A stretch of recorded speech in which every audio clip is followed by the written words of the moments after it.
All right, we're going. So who wants to start first? You know what? I think Genie should start first because Genie Yeah. injured himself. Tell us how this happened. So I was at a goth club in LA Wait, and you say a goth club? yes. What is that? Like a nightclub but goth themed and Okay. Continue. and it was like for my birthday, but I didn't tell anyone that it was my birthday that midnight, and so I was like really going hard and I was like really happy. And I was like very drunk and I was very like fucked up, and I guess I was like walking on the sidewalk and I like hopped or jumped, like not even that crazy of a jump, just like a hop in place, and then I landed on my foot wrong. And then next thing I know, I'm like limping. And let me see if I could show you the size of this thing. It is just but anyway, I got on a bird, like those little scooters, and I just birded home. Oh, hold Oh, on. oh my god, dude. It's like pretty big, yeah. Have you It's gone to like the not doctor? not good looking. No, but this is a normal ankle for comparison. Pretty thin and pretty nice, and this is weird. Okay, it's Nice. You're gonna feet, end Genie. up on some subreddit or something, dude. Somebody's gonna screenshot your feet and put it on a site. Yeah. well, yeah. Wait. So, That but sucks. you're positive that it's just a sprain? I 'Cause I've can never- move it around a little bit. Yeah, Yeah, because We, I've never sprained my ankle or like broken a bone or anything, so I don't really have any like experience with that. Yeah. yeah. It's my third time spraining an ankle, but it's my first time on my left foot, Dude. and I realized I can't walk What? like I normally do. One of my buddies has I think it's his nose that he's broken like 3 times. Jesus. And how does that happen? Like Whoa. you would think So- after the first 2 times you'd be like, you know what, maybe I should be a little bit more careful. Like he did it a 3rd time. No, your nose. So your nose is weird because, like, when your nose heals back, the side that it didn't happen to is like weaker now. So the other side is more likely to give out when you get hit in the nose, I believe. Because I know people have had the same thing happen. I mean, Owen Wilson had his nose broken like twice in like 2 months. You can see how jacked up his nose is. Yeah, his nose looks like a Picasso painting. Yeah. It's weird. Like Because the thing is, dude, like in Loki, you can actually like it's visible. You can Yeah. really see it. well, the reason why is because your nose cartilage keeps growing. Like it never stops, and so it just continues to warp. I never understood that. So like, is it a significant amount of growth, or is it like If like you look a at micrometer? If you look at somebody who's like 80, 90 years old, like look at Clint Eastwood and take a picture from him when he was like 40, his ears are like bigger and his nose is a Right. little bigger because your cartilage never stops growing. It grows over the years. So like that's why you'll see old people have really like long ass ears. You're like, what the? You know what? They don't have any like good angles. Well, I see a picture of Clint Eastwood shirtless, and he's all like he kind of doing weird stuff. But like, yeah, I don't know. I don't know. Dude, he's like I can't really see 91 his- now. Clint Eastwood pics. Dude, please. he's really old, and like, Still making movies. Yeah. that's insane, man. I like, Yeah. but I mean, at least it means that like he has a passion for it, as opposed to him just trying to do it for like money or something. You know, like Yeah. he enjoys it. Clearly, he enjoys Yeah, it. for sure. Yeah. I just watched Unforgiven with my wife. She had never seen it. You guys What's seen that? Unforgiven is I believe it's the last Western he did. And he talked, I guess Scott Eastwood talked to Joe Rogan about this because I remember that was why we watched it again, because I was like, you haven't seen that? She's like, no, I've never seen that. So Clint Eastwood had this script for a Western, but he sat on it for like 10 years because he said, I don't think I'm old enough for this yet. Like it's more of like it's so basically it's about there's these prostitutes, right? It's like old Western times. Mhm. And this guy cuts up this chick's face, and so and because of who they are, like nothing happens to the guy. So the prostitutes put their money together and they put a bounty on his head. but the sheriff of the town is Gene Hackman, and he's an asshole, and he bans guns in the town. Like nobody can have guns in the town, and so anybody who comes to the town with a gun just gets the shit beat out of them. You know, like they just basically like make an example out of them. And so Clint Eastwood, he's like older now, right? He plays an older cowboy who like doesn't kill people anymore. Like he used to be like a bounty hunter, and he's not doing well. Like he's got a small little farm with some kids. His wife died, and like his pigs are all like dying because there's some kind of like disease going around or something. And so this guy comes, dude. yeah, this guy comes along and he's like, I'm gonna go kill this guy. And I heard that you were like, you know, ruthless. You know, he like tells him he heard all this stuff, and he's like, well, I don't do that anymore. He's like, I don't even remember any of that stuff because I was always drunk, you know. And then he decides after, you know, like his kid comes out and is like, another pig is sick. He's like, oh fuck, you know. And so he's like, nah, I'm not doing it. And then he changes his mind, right? Like goes back after the guy. But he decides to bring an old partner, and it happens to be what's his name? Morgan Freeman. It's Morgan Freeman. So Clint Eastwood and Morgan Freeman used to be like bounty hunters back in the day, and they decided to go after him. And like Clint Eastwood like can't shoot for shit anymore, and like Morgan Freeman, he's like, I thought we gave this up, but you know the money would be good, and so they basically go after, and then you just it's a wild story. Wow. I don't want to give any away because you guys should watch it if you haven't. I mean, Yeah. He know. says it Genie- after giving away like the entire plot of the movie. no, that's literally like that's like the first 30 minutes, and it's like a 2-hour movie. All right, Okay. well, so that in other words, that first 30 minutes gone, just completely gone, bro. I mean, that's just set up, and I didn't give it any justice because there's just a lot more detail to it. But like, we watched it in 4K, and it holds up. Like, you know what? Really? I need to actually watch a movie in 4K just to like really understand how big of a difference it makes, because the only experience I've had with 4K is looking at TVs for displays back when I was at Best Buy, and even then they used footage that was designed to make the TV look really good. Right. well, so there's a difference though, because they'll like upscale something to 4K, and when they upscale something to 4K, It's not. As it's good, not. It's right? not. It's not actually 4K, I think. But when they like restore or remaster something into 4K, it's ridiculous. Like people say Terminator 2 like doesn't look as good in 4K because like you can see stuff is fake. You know, they say the same thing about Lord of the Rings too. Like you can tell this stuff is props and stuff like that in 4K in some scenes. So in some cases 4K is not good. But I watched Jaws in 4K, and goddamn, that looked good in 4K. Really? Yeah, I mean, because the shark looks fake already, so you're not like, you know, whatever. But You ever seen Paris, Texas? no. No. Texas, Okay. Paris, Texas. It's like an older movie. I think it like came around the time of Jaws. It's like kind of like a sad drama though. But I watched that. That was the first movie. I saw it in the theater though. And it was the first time I saw like a 4K rematch. I didn't see it before when it was not 4K, but like that was one of those moments where it was like, okay, I get the 4K thing now. That was actually really beautiful looking. Yeah, 4K is no joke. I just, my thing is, are they really going to go past 4K? Like, Yes. yeah, but what? As far as it can go. The human eye, they said the human eye cannot detect a difference in resolution somewhere between 6 and 7K. So 8K, anything more than that would just be stupid. No, that's but not true. 8K because is so expensive.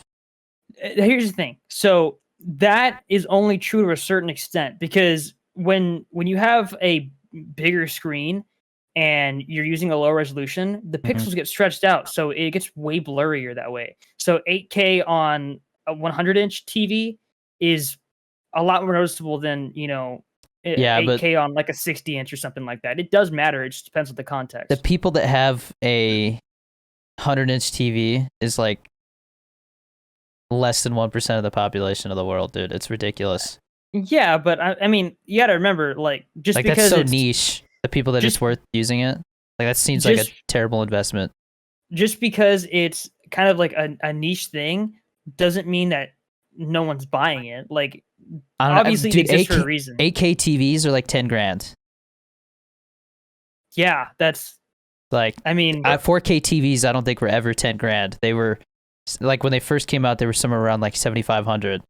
yeah, But but obviously, every time they upgrade the resolution, like the technology is more expensive. But I mean, 10 grand, like you can buy a decent car for 10 grand, like a my used car was car. 10 grand. Yeah, So there's a couple things to keep in mind there, though. One is inflation, and Yeah. which I don't think would make that big of a difference, but I don't know. I mean, because whatever. 8K projectors have been a thing for a while.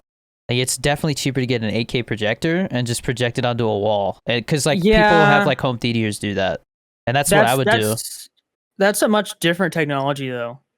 So I mean, I don't know. I will say one thing.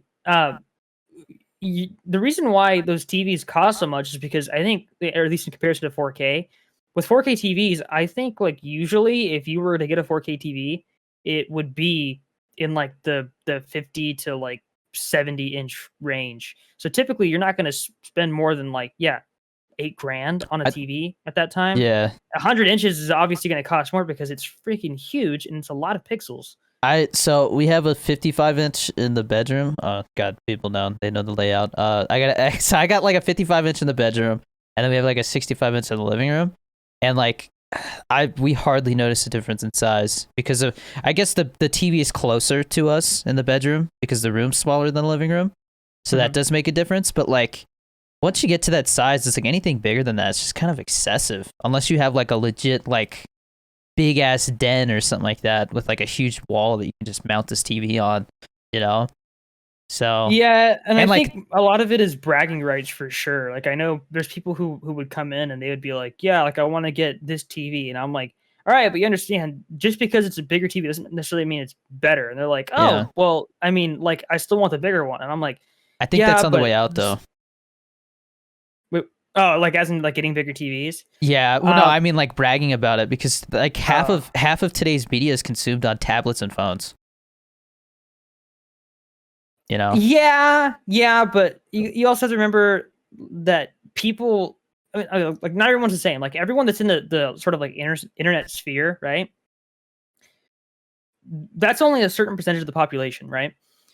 The other chunk of people, a lot of their experiences are grounded in just strictly real life stuff, right? So there's people who really do focus more on what happens in the moment as opposed to what was happening online. So there's definitely people who still brag about it. And I'm sure it'll be a thing for a while. It's like a car, for example, you know, like people will brag about it all the time because cars are cool. I can't remember the last time someone was like, bro, I got this TV. Like it literally, I don't think I've heard somebody say that for like 2 or 3 years. Like when I was in the military, somebody got a big TV on Black Friday, and that was like the last time I heard about it. When's the last time you've been to somebody's house? Exactly. Like 3 or 4 months ago. What? Yeah. Well, like as in like a friend? Yeah. What the? I'm confused. Anyway, we're not going to ask about it. I don't know. I feel like most people don't really like they don't really go to people's houses, especially like right now with you know the pandemic and stuff like that. But it's over. That pandemic is it's considered over in like half the states, bro. It is. It's coming back online, baby. There's that new variant or whatever, and apparently like, they have variant. What? I did get the vaccine, by the way. Oh I ended up getting it. So he had to. No, we're not. I don't want to talk about it too much. Okay.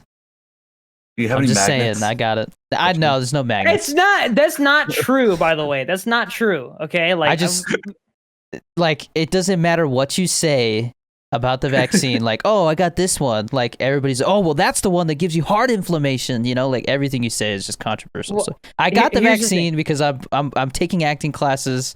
I'm starting jujitsu this week, so like I'm gonna be exposed to people. It just made sense to get it. You know.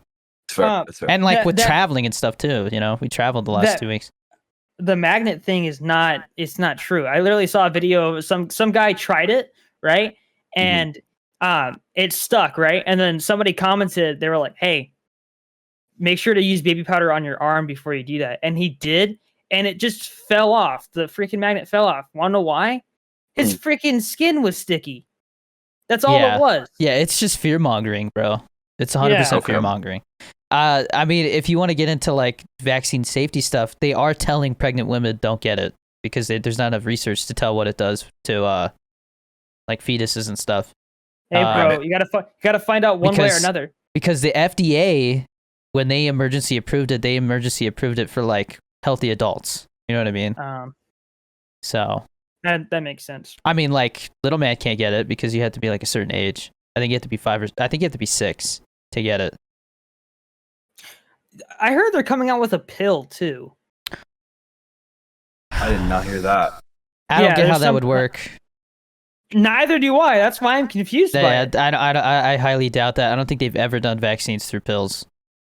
This is it a goes different through kind of the- vaccine, though. Yes, but well, in a sense, it is. The way that the mRNA vaccine works is they take the cold virus and they take dead protein cells from COVID and they bind them to the cold virus. And so because that's been the argument is like, can you get COVID from the vaccine? You can't. And the symptoms people are experiencing are cold symptoms because you're getting the cold virus. But the proteins, the dead protein cells, since they're Is that completely is that your foreign. cat? No, the cat's not here yet. We pick up the cat later Aw. today. That's Okay. Sammy. Sammy's gotten way This- more mellow lately. Sammy, what are you doing? He's like sniffing the back of my chair. So anyways, He's getting big, bro. yeah, he's getting big. The cold so look, the cold virus that's nothing new, but when you add the dead protein cells from COVID to it, since they're so completely foreign, that's where like it causes like your immune system to respond and basically like your body is between the first and second shot is different percentages, but after the second shot, depending on which one you get, you're anywhere from like 85 to 90, I think 98% or 97% effective against the virus now. So you could still get the virus, but your body has a much better chance of fighting it because it has like the basic blueprints to fight it. Wait, so I'm confused. So, how long do the symptoms usually last after you get the vaccine? Because I've heard people say they get it So for like a day. the first shot, I had like a headache for like the rest of the day, but the second one, I mean, it's get like some chills and maybe some aches, kind of like you're getting the flu, but and a headache again. Mhm. The headache is the most annoying thing. Headaches suck, bro. Dude, But- I've heard there's people who go their entire lives without having a headache. Yeah, but the thing is though, and I've experienced this, when you get a bad migraine for the first time, like ever, you're like, what the hell is going on? Because it hurts. Your head is pounding. Like, Yeah. from my understanding, most headaches or migraines, the fibers that attach your brain to your skull are constricted, and so they're pulling. There's tension on them, and that's what's causing pain, which is crazy. Bro, I guarantee the reason why Elon Musk is so productive is because he probably figured out some way to get rid of headaches.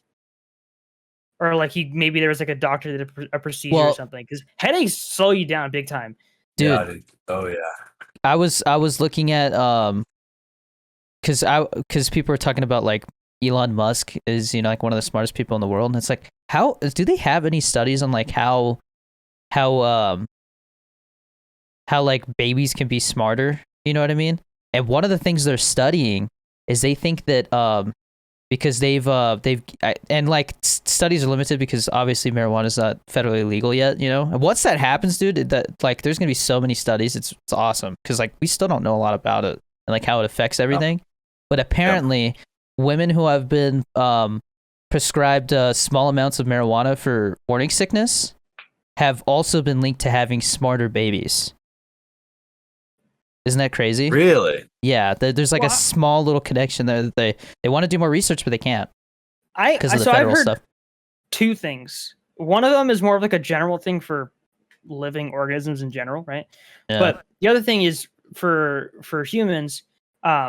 So number one, if you have like a ton of calories when you're growing up, obviously it helps a lot with brain development, which is why like koalas, for example, are freaking stupid because they eat nothing but eucalyptus leaves and dirt, which are like no calories. they have like no Yeah. calories. So their brains are smooth. Yeah.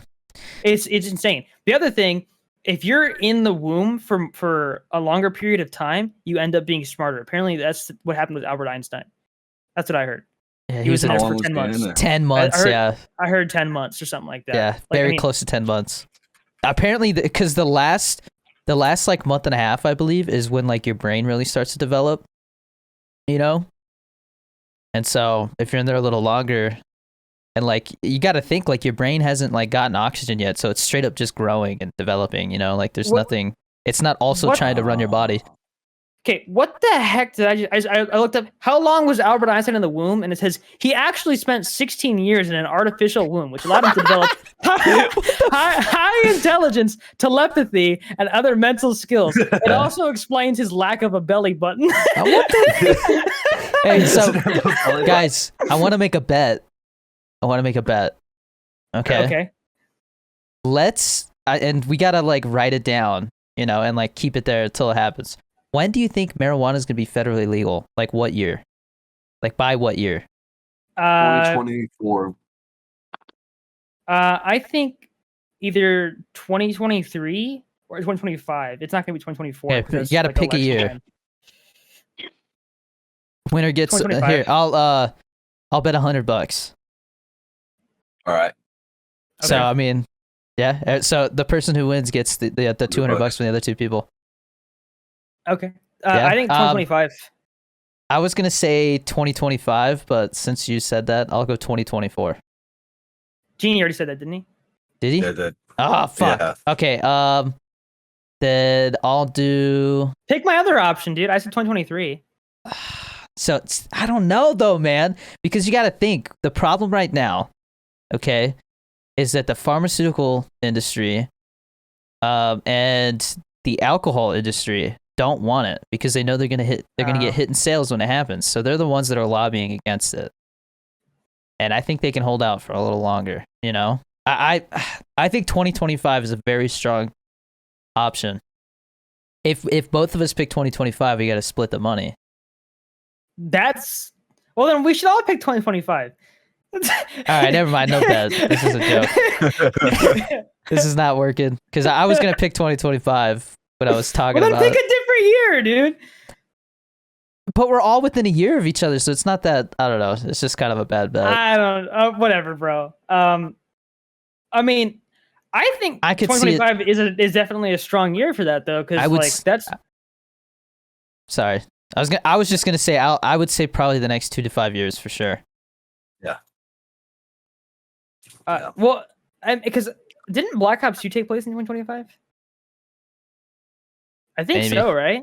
I don't know. See, that's the thing. I feel like that year's going to be big just because, like, for some reason, video games have a tendency to just sort of like be low key accurate. Yeah, but The only thing that's not accurate is there's like a ton of dubstep in that game, and no one likes dubstep anymore. So yeah, no, isn't it funny how people thought dubstep was going to be like the future of music? But I honestly think it's like retrowave and synthwave, chill waves type stuff.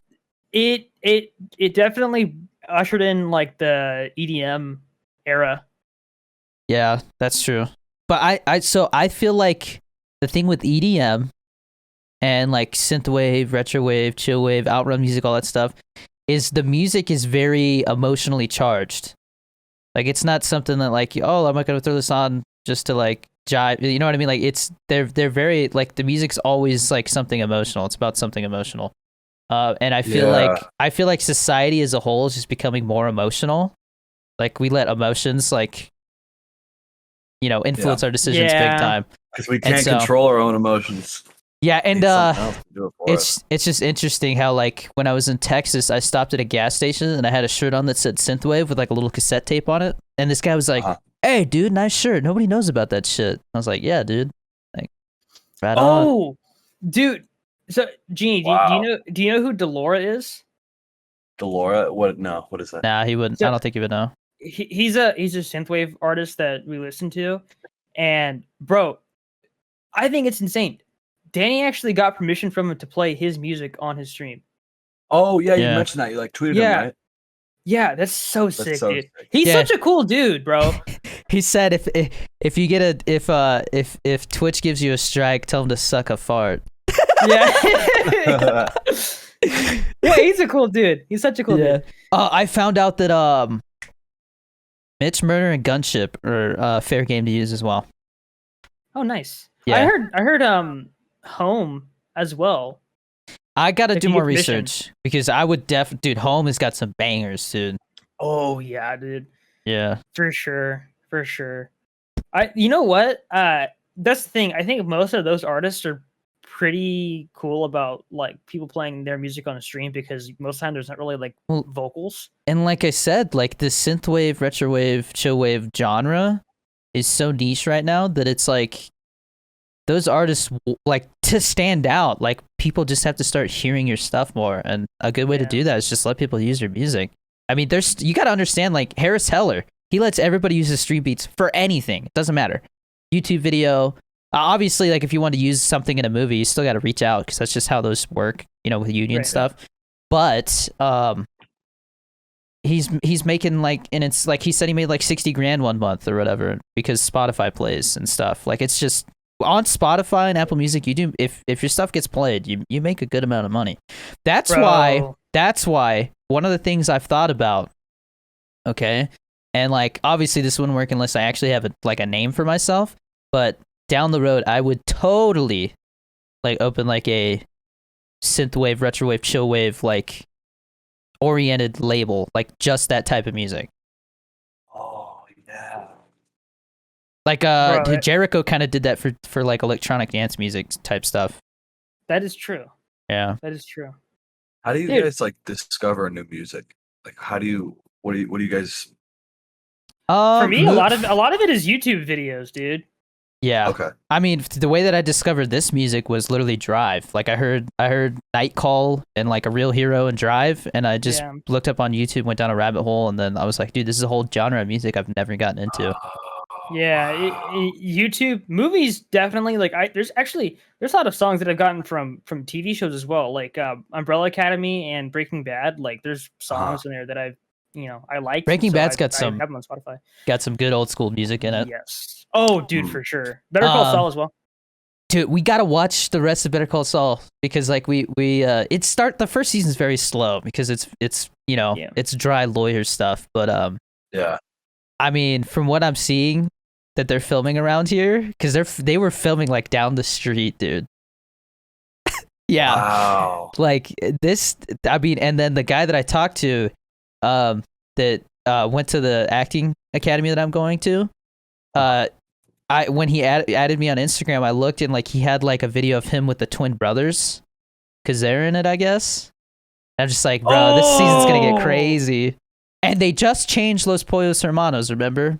They changed Twisters to Los Pollos Hermanos for a couple days to film over here. So, yeah, like it's funny because we're like they're filming like by a laundromat, like down the street. It's like we'll have to look into that. That's so cool, dude. Yeah, so no, cool. I mean,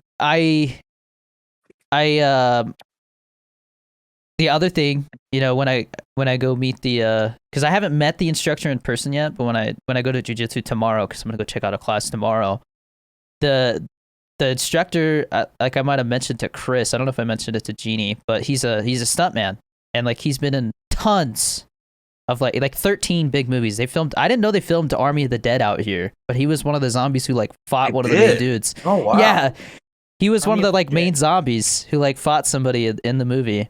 Can I look him up? Or you probably don't want to say his name. Yeah, I don't want to say his name. But like you look at his list of movies, and it's like Sicario 1 and 2, like a bunch of big stuff. And I'm like, dude, that's so like he hasn't worked on a small film. Like he must have had a connection or something that got in. Army of the Dead, is that the one? The Netflix. By, Zack Snyder. Zack Snyder. Snyder, right? Yeah. I will say it did not get very good reviews. It was a popcorn flick. I will say that.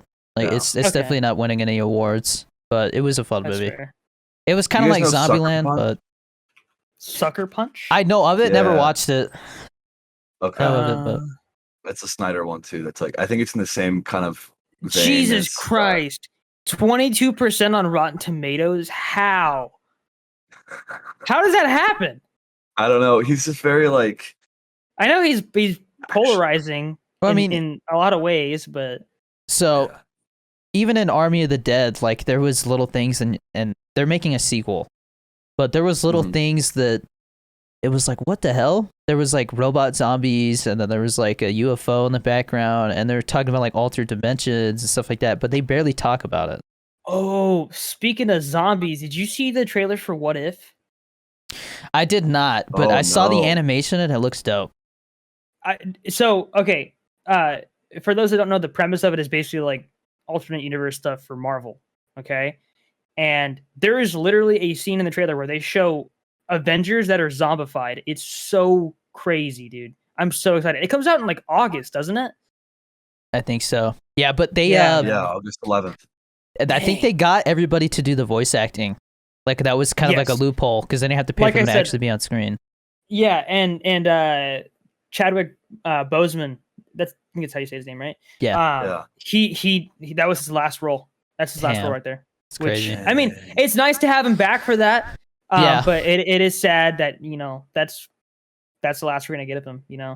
Dude, I honestly, because there's a voice acting class here at this academy. Dude, they have like 30 classes you can take.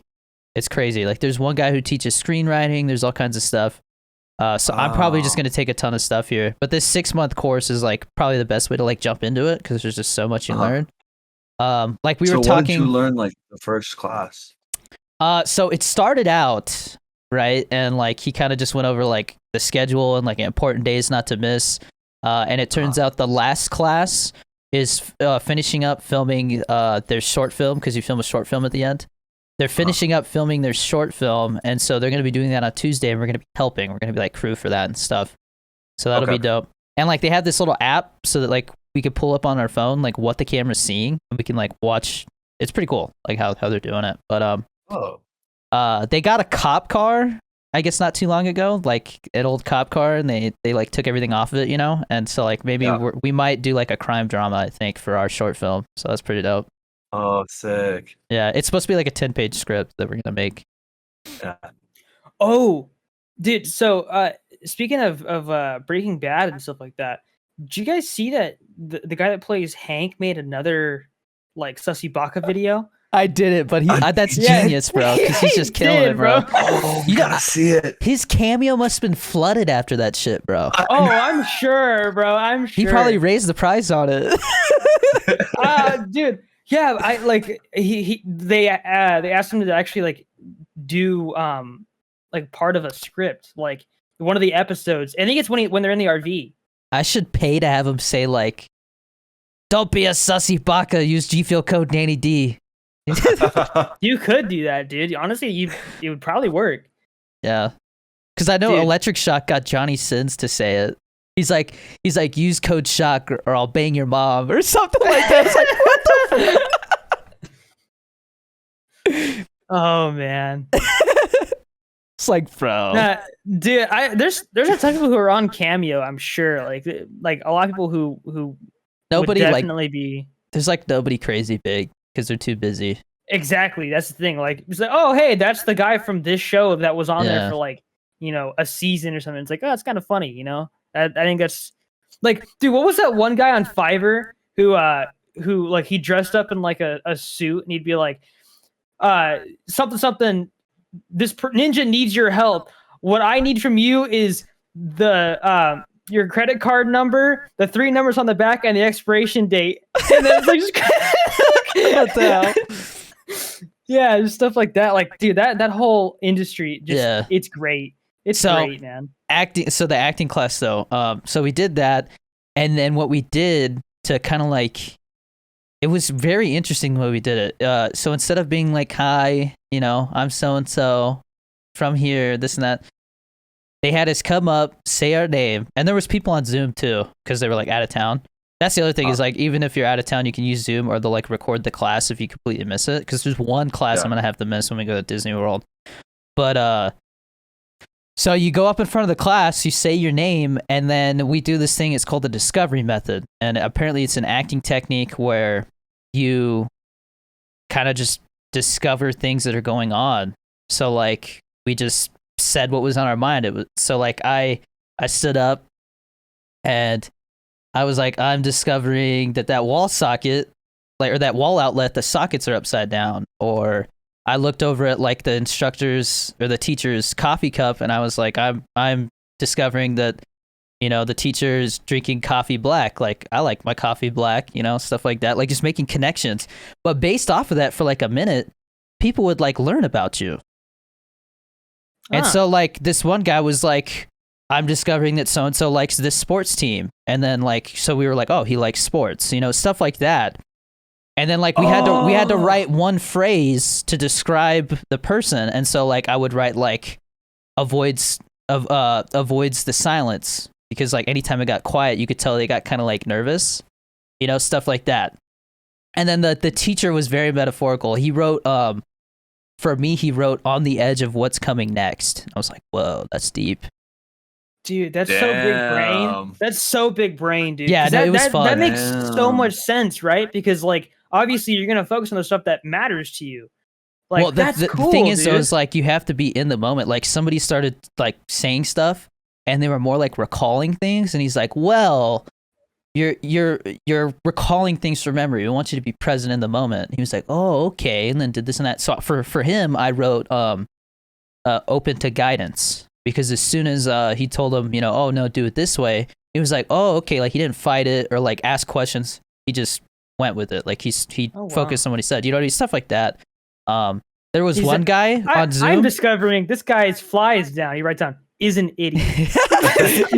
But like, dude, I mean, the people in this class it's an interesting group. I mean, I'll be honest, like the class was like $2,500. So I mean, it's not like everybody in there is kind of got something going on where they could pay for this. Like they're not dummies or anything. So everybody in there is a very interesting person. There's one guy. He's been a preacher for 25 years. So like there's a lot of like wisdom there, just life wisdom, and like apparently he's done other like acting classes, not like outside of the studio.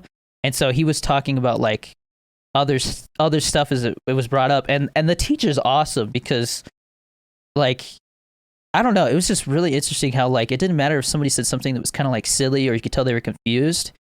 He would like explain it and like be like, I get what you're saying, like this and that. Like it was really interesting. I love it. I'm really excited to see what we do here. And at some point, I mean, we're supposed to like film an audition tape, and like he gives us feedback to like learn how to audition.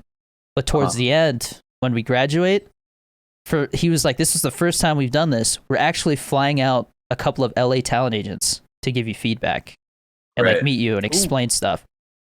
And so like, the guy who was on Better Call Saul, he was like, dude, can I retake the 6-month course? Because like that's like huge opportunity.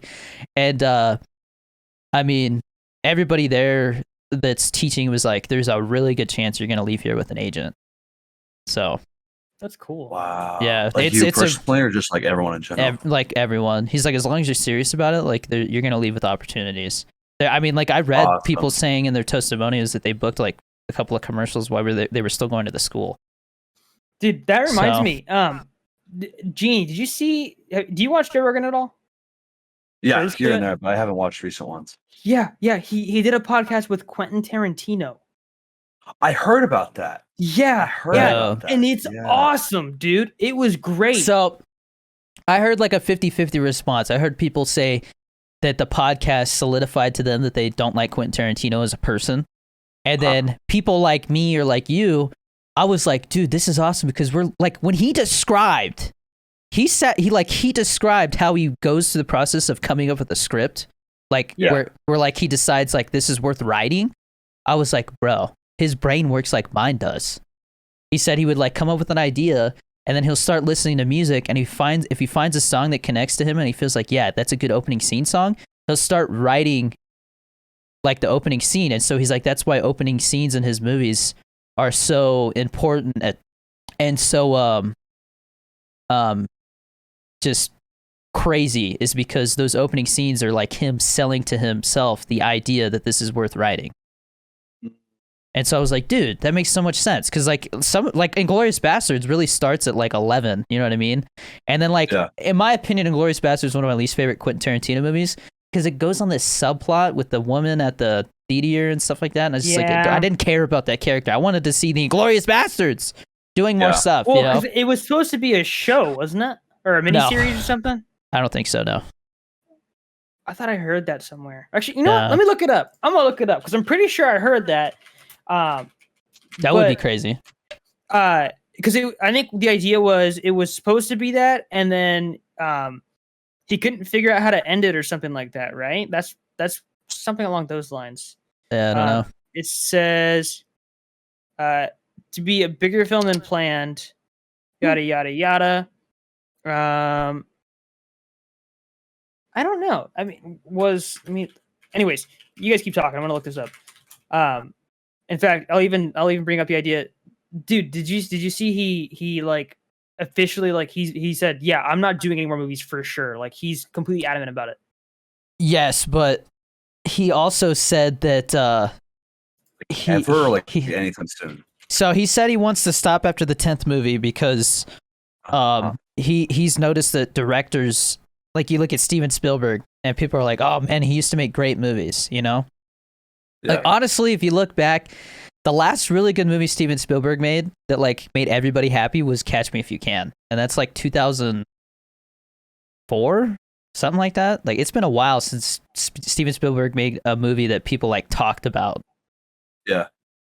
You know, like Ready Player One had some craze around it, but as soon as it came out, everybody's like, yeah, it's nothing special. Like it just didn't really like take chances, you know? Same with like The Post and like yeah, all those that stuff. like I feel like the audience for those like very heavy dialogue dramas are on the way out. Like it's just they're very niche now. Yeah. Like the only critics and like snobs care about it. Oh, well, because that's something that he had brought up. He'd said like we're in an era of like film where things are just really safe. Like, Yeah. people really want to focus on that. And like when he was saying that like he sort of made it the 90s were allowed to sort of be like, I guess, a little more on the violent side when it came to movies. Mhm. Like I was like, that's so true, because if you look at what movies came out in the 90s, like yeah, he kind of did sort of give people permission to do that in a way. Like when we watched Fargo, that movie was brutal. And guess what decade it was made in? It was made in the 90s, I believe. So like Yeah, the 90s was definitely like a turning point when it comes to film. Yeah. I like, so trying to think. I watched Blue Ruin with my wife last night, and I feel like that movie movies just aren't made like that anymore. So the guy who made Blue Ruin made Green Room. Yeah, like that's his bigger Green movie. Room. Green Room is fantastic if you haven't seen that, Chris. Yeah. Wait, so it's literally just different colored rooms? That's No, what movie titles are? Blue Ruin. Blue Ruin is. Oh, I is thought you were just saying. no. Oh, they were saying Blue Room. I was like, So what? I'll give you a rundown of the basic premise of Green Room. So it's this metal band, right? And they're traveling like on a road trip through the country, and they're just like trying to get to the next big town because that's where the gigs are. Well, they're in the middle of nowhere, and they ran out of money, and so they take this gig at a Nazi biker bar. Like neo-Nazi. Yeah. Well, yeah. Like a neo-Nazi, biker bar. And so while they're there, somebody sees somebody murdered. And so because they see it, they're like, you guys aren't leaving. And so they lock themselves in the green room because these guys are after them, and they basically have to like fight their way out. But there's this huge gang. And the leader of the gang is Anton Yelkin. No. It's I'm talking about the neo-Nazi gang. Oh, Patrick Stewart. Professor X. What the heck? Yeah. So, wait, was he old dude? Yeah. Yeah. What the heck, bro? It's a really good movie. It's super like, the thing I like about this director is like the choices that his characters make aren't stupid. Like they're not just like whatever. Yeah. And the characters, the characters are realistic. Like in Blue Ruin, this guy's like, I need a gun, and then he gets this gun, and when he like actually has the person at gunpoint, he misses, and so the guy who gave him the gun is like, well, seeing as you missed at like 2 yards, I think we should move you to a like buckshot, and so he gives him a shotgun. You know what I mean? Like it's like stuff like that. It just makes sense. And he's like, but I don't think you want he's like, I don't think you want slug rounds because you'll miss. Like, it just tightens it up so much that you're probably gonna miss. Like, it's just like stuff like that. I'm like, dude, this guy, it makes sense. Yeah, dude. Well, that's the thing. Like, I feel like a lot of movies, their goal is to sort of like subvert expectations nowadays. Like, they always want to make you think one thing and then they'll do something entirely different. Like, that's been a very serious trend lately. Yeah.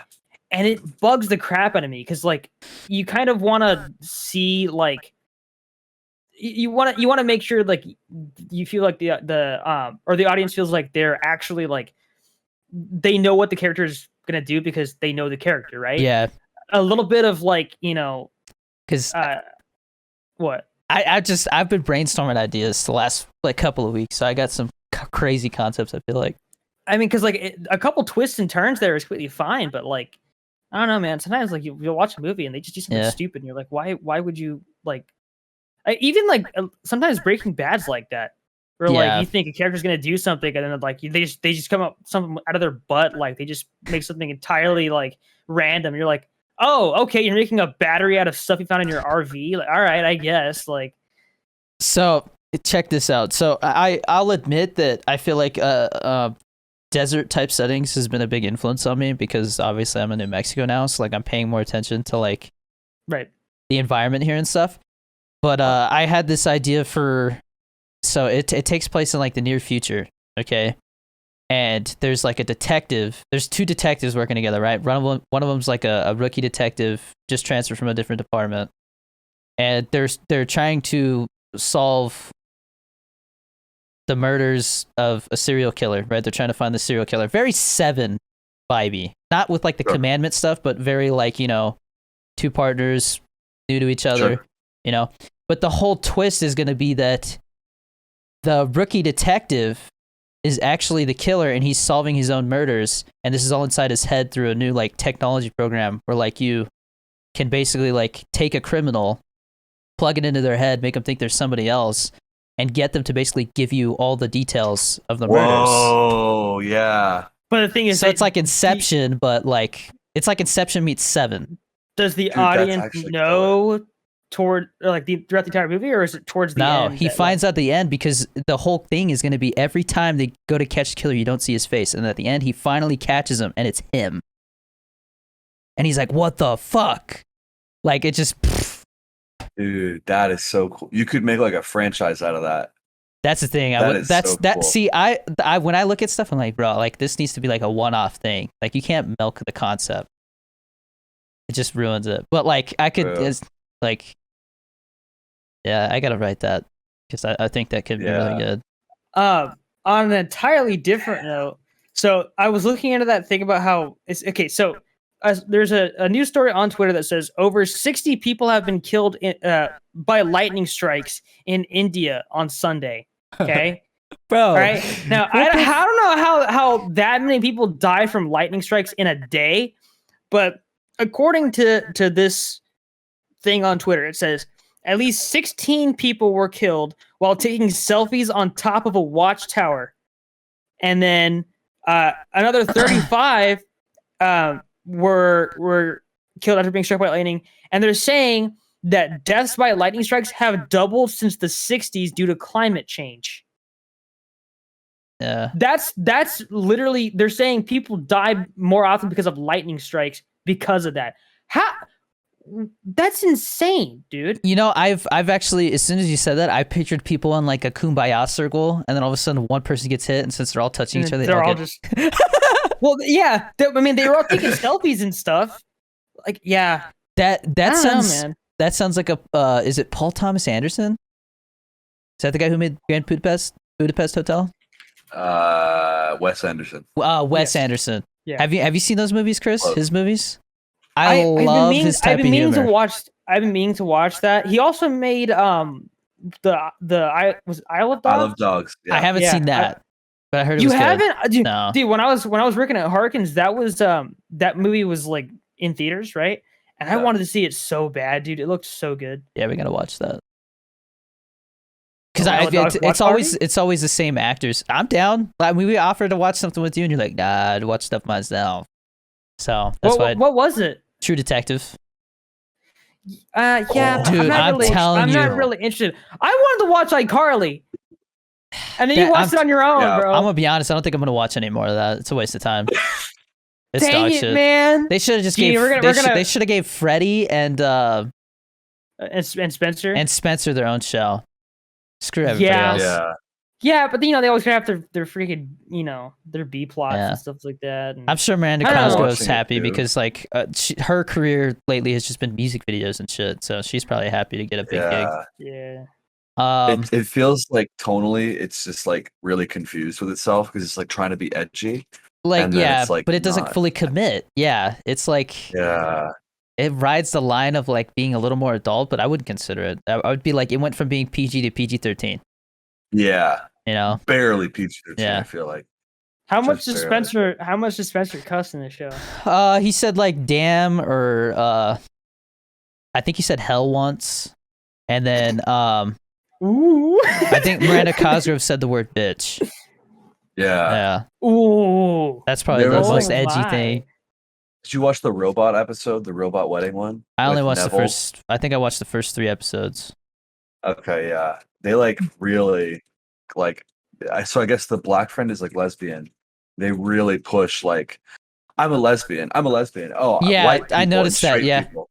Oh my Yeah, god. I It was, noticed like, that. It's- off the rails in the robot episode. It was Yeah. off the rails. It was Wow. like Well, not even funny. See, you know what though? I bet you if Jeanette McCurdy was in the show, like she would be saying a bunch of stuff. Yeah, that, like, she'd be the raunchiest one for Hilarious, sure. yeah. she would be great. Yeah. But And, I mean, and of course, they brought on a bunch of actors that nobody really wanted to see back, and then they brought back 2 that were decent, and then but everything else just sucks, man. Like, the that's thing- what I was Yeah. hearing. did you watch the first episode, Chris?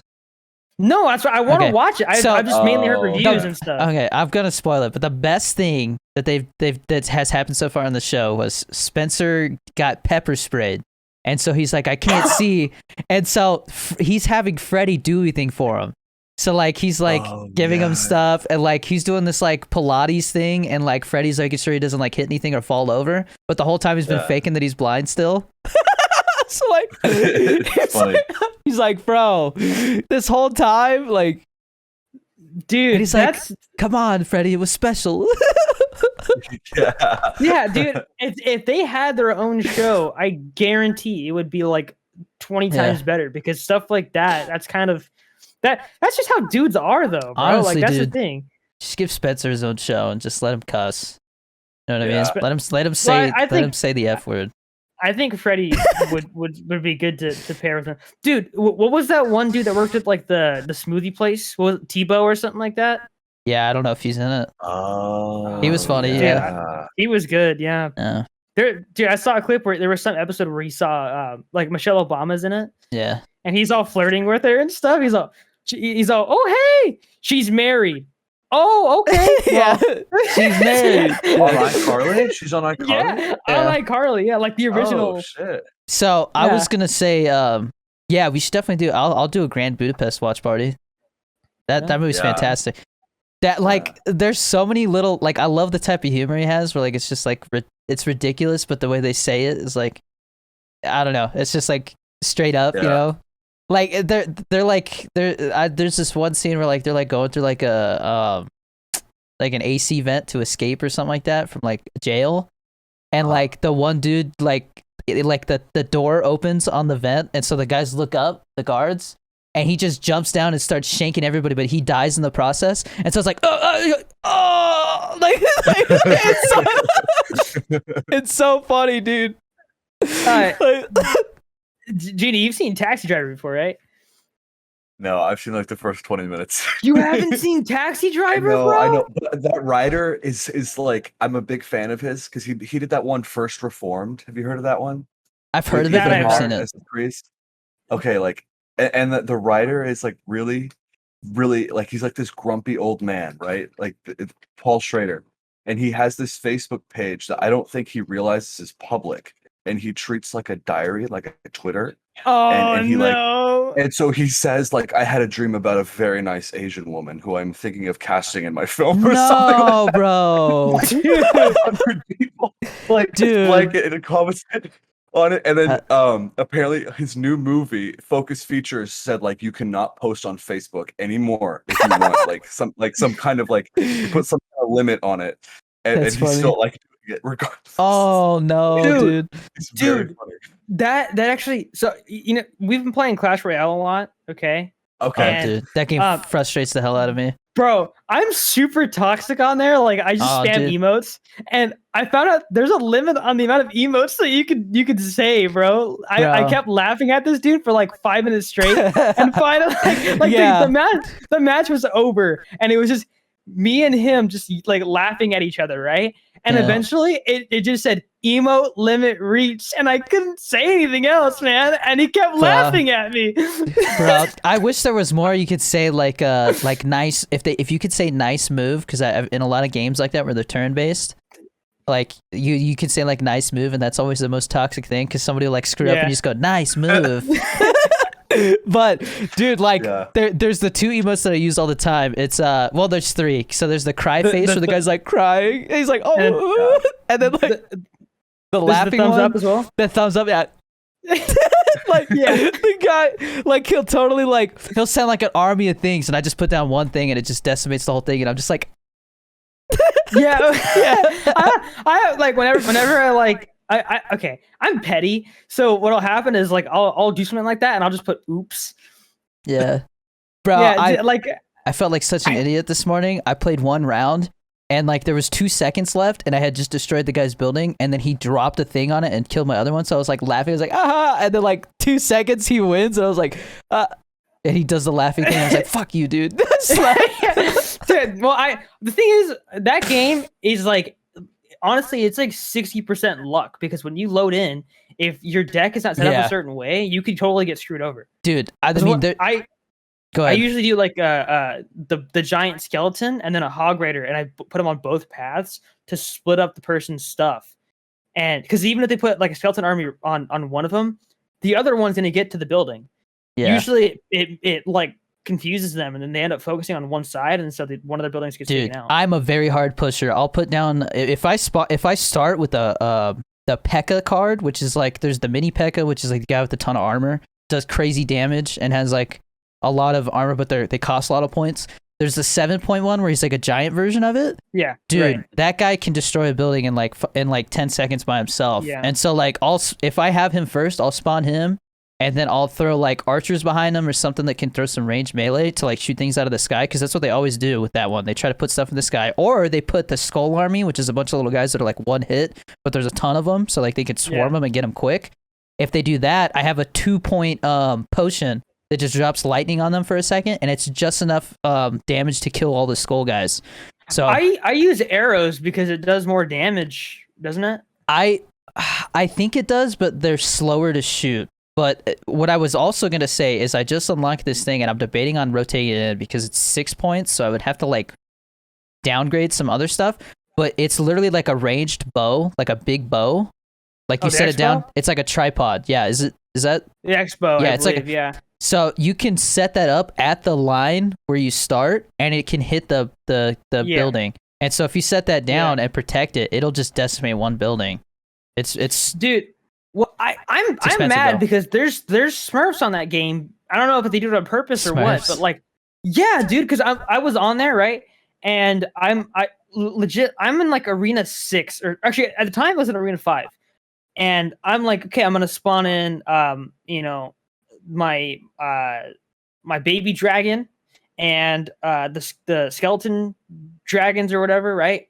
And this guy spawns in a giant who has an AOE thing where it's legit just like electricity, and it kills anything that gets near it. Like it's so broken, and it's a giant enemy, so it punches buildings, and it does like 300 damage.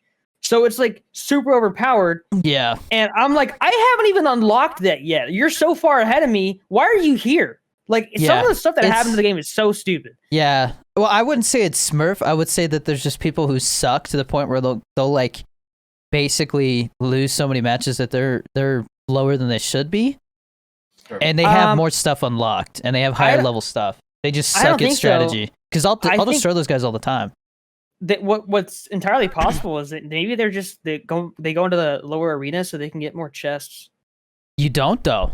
You get lower chests for stuff that you're not gonna want to use. Like it pisses me off when I go down like a certain amount of trophies because I'll start getting cards in the chest that are for people I don't even like, cards I don't care about. Oh, that reminds me. What the heck is up with those clan battles? They suck. Yeah, I don't even understand how they work. Dude, how do you get extra stuff from those? You have to destroy a tower to get any rewards. Pretty much, yeah. Okay, so I've never done that. But I was also gonna say, do you buy the pass? If you buy the battle pass, it's crazy. Like, I'm going to. I have that Google rewards thing where like you do surveys and it gives you Google Play Store credit. Yeah. And I'm at like $4.50 right now. So okay, like, I'm almost there. So speaking of, so I applied for their creator code thing. So that'd be dope. Right. I don't know if I get anything for it, but I could like get early access to stuff and make content about it. So that'd be cool. Because like I said, I want to stream it. I honestly haven't done the research to figure out how to just plug in my phone and have it display on the screen. Like everything I've seen that I look up, people just have the mobile thing. Like you can't see a face cam. And I'm like, bro, I want to be able to have the phone and the face cam. I know you can do it, but nobody seems to like show how to do it. It's just based on your overlay though, is it not? Right, but what I'm saying is like all the videos I find for like streaming mobile games, they are like screen mirroring with their phone, and they don't have a face cam. It's like I want to do it with a face cam. I'm pretty sure it's just a capture card. A capture card, but what do you plug into the capture card? You like an HDMI to Lightning? Whatever. Yeah, I'd assume okay. So. I mean, I haven't personally tried it, but I know they sell them at Best Buy. So. Well, I just got a $50 reward certificate, so I'll probably. Oh, from the Switch stuff, or yeah. So they had like a thing where you spend $200, you get $50 back. So I was like, well, I need some GoPro gear. Little man's been itching for some new games, and nice. And yeah. I've been looking into sponsors for the podcasts, and one of them that I looked at was Quip, and they're like an electronic toothbrush thing, and so I got that. And what it is like you brush, and if you brush for a full 2 minutes, you get a point, and then like after the second day, you get 2 points. But then like you get like a streak where you get 5 points for like doing a whole week without missing brushing day and night. And with those points, you can cash them in for gift cards and stuff. Oh, that's sick. Yeah, but it's called Quip, and it's an electronic toothbrush, but it's super easy like to travel with. And is it one of those vibrating ones? Yeah, they're like $50. I've been wanting one of those for a while, dude. They're like $50, and then like they send battery and I think brush refills for like $5 a month or something, like, or $5 a refill, and like they last like 3 months. So you only need to spend $20 a year on your toothbrush, which honestly, like if you're caring about your teeth and changing out your toothbrush, it's close to that. But I would say you get even more back from this because like you earn points. Are they waterproof? I would assume so, right? Waterproof. Oh. It comes in this little like, it looks like a test tube, but when you take the cap off, the cap is like a holder for it, like a stand. Oh my god! That's so high tech. They sell them at Best Buy for like $50. But dude, like I said, I'm gonna try it, and then I'm gonna reach out to them, be like, hey, like I tried out your toothbrush, really like it. I want to recommend it to, my YouTube audience and my TikTok audience. And I feel like the TikTok audience is gonna sell that. You know what I mean? I'll be like, hey, yeah. Yeah, dude. I would totally be down to try that. That sounds dope. So that and the was it Death Water? The Death Water. Those are the two sponsorships that I want to reach out to. Yeah. Oh yeah. So you were saying something about how Warzone was dying before we started. Oh yeah, we definitely got to talk about that. Tell me about that. So Warzone, Warzone, people are paying attention to the numbers, and they've seen about a third of the PC player base leave now. In the last month, and in the last 7 days, they've seen about 30% of console players leave because people found out that hacks are now coming to console.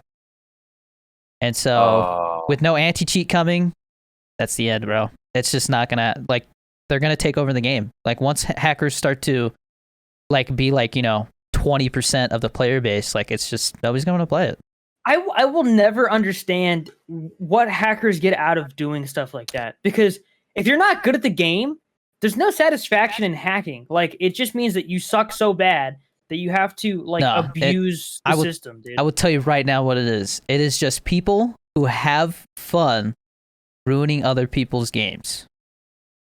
It's legit just miserable people who they don't have fun playing it normally, so they take that aspect of it, and then also the aspect that if they pay however much money for these cheats, they can literally just go in and just ruin people's games. And to them, that is hilarious. So they can just sit there on top of like a hill and just snipe people from like a mile away because they know exactly where their head is. Like, it's just, or like, dude, it's so funny because like I want to make a skit on it, dude, about how I thought about it, but I don't know how to execute it. But it would be like, dude, this guy's hacking. He's got this. He's got that. And the guy's like, nah, dude, he's got this new hack. It's called magnetic bullets. Like, you shoot somebody in the foot and the bullet just goes straight up to their head. Like, it just, like some ridiculous thing. It's like, God damn, bro, these hacks are getting out of control. Like, it's just ridiculous stuff, Yeah. That, I don't know. What hacks can you even get in Warzone? Is it just like it's ridiculous. Wall hacks, aimbot. I saw a video of CSGO where a terrorist had spawned in the counter-terrorist spawn point and just mows the entire team down right at the start of the round. Like, it's so easy to hack video games now. It's sad. Yeah. They'll literally drop in, grab like a bounty, and then they'll use the aimbot and the wall hacks to like find the bounty, shoot him, get a bunch of money, get their loadout. Repeat the process. Like, they literally just, they're invincible. Well, they're not invincible because it's funny because you see they still lose. Like, sometimes they'll still lose at the end, and it's like, bro, you're that bad. You literally have hacks and you still can't win. Well, you know what game is really, really like bad for hacks? GTA. That is probably the worst because there's people who will use God mode and stuff like that. And in some cases, it's not even hacks. It's just like exploits and stuff like that, right? Yeah. But it's like they'll get on their little like flying motorcycle that has missiles on it and just follow people and shoot at them. And then like somebody will get a jet and like ram into them. And the person will fly off the bike and then get back up. No damage done. It's so stupid. Yeah, but maybe this will become a highlight because with the new editor that I have, I told him, I was like, for me, I feel like it's really easy to do highlights. It takes me like 10 minutes to make a thumbnail and upload a highlight from the podcast. So I'm in charge of what's going to be a highlight now.